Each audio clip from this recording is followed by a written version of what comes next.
The great suffragist Elizabeth Cady Stanton died in 1902, and Susan B. Anthony 4 years later, without their rightful due, of having seen their lifelong ambitions come to fruition, of adding a woman's suffrage amendment to the Constitution. By the early 1900s, the movement had foundered and lost its attraction, before a young Quaker woman put her experience into action. She had ventured to Britain, where she had fought hand in hand with the suffragists who used more than words to make known their demand. These were women of civil disobedient courage and brazen deed, a philosophy young Alice Paul returned stateside with and mastered indeed. In March of 1913, at the parade honoring President Wilson's inauguration, the 28-year-old Paul organized a procession of thousands who used the occasion to display their broad banner, making the case as they marched in formation for amending the Constitution and at last enfranchising women of this nation. But disrespecting onlookers turned violent, and even the police were said to conspire, something that did not surprise Paul, as she used the publicity to arouse public ire. But the National American Woman Suffrage Association, of which she was a member, would not approve of Paul's ongoing radical tactics, so she made yet another bold move.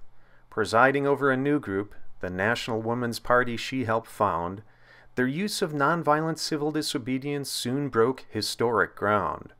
Members marched to the White House and picketed a president for the first time ever. But amidst the backdrop of World War I, many saw such acts as unpatriotic endeavor. The women responded, pointing out the hypocrisy of a nation that would condone fighting for democracy of other nations while American women had it not at home. In the face of withering attacks, Paul and her suffragists continued such demonstrations. Denied a jury trial, Paul would be jailed time and again on flimsy allegations. When still more demonstrators joined her in reprehensible prison conditions, many of the jailed women, including Paul, began hunger strikes in further opposition. The administration countered with grim force feedings, brutal by any account, but the news leaked into the press and public outrage was swift to mount. President Wilson, incensed that he had been outplayed by their heroic martyrdom, responded by reluctantly pardoning the suffragists and granting their freedom. The movement continued to grow as Paul kept up the political heat, as the silent sentinels perseverantly worked their White House beat. At last, in 1918, the House of Representatives took up the suffrage amendment, passing with the exact 2/3 majority vote required to send it to the Senate. But there, it failed twice, before in June 1919, it finally passed. But one more hurdle remained before women's suffrage would be allowed at last. 3/4 of the state legislatures would need to ratify the amendment before women's suffrage would officially achieve full constitutional consent. So Paul and members of her party, with characteristic determination, set off to pressure state legislatures that might balk at ratification.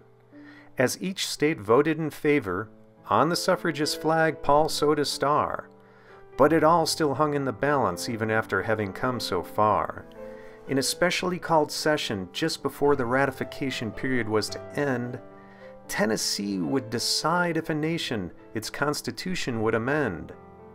And after the suffragists' agonizing journey, it's quite amazing to note that last chance Tennessee ballot passed by the margin of 1 vote.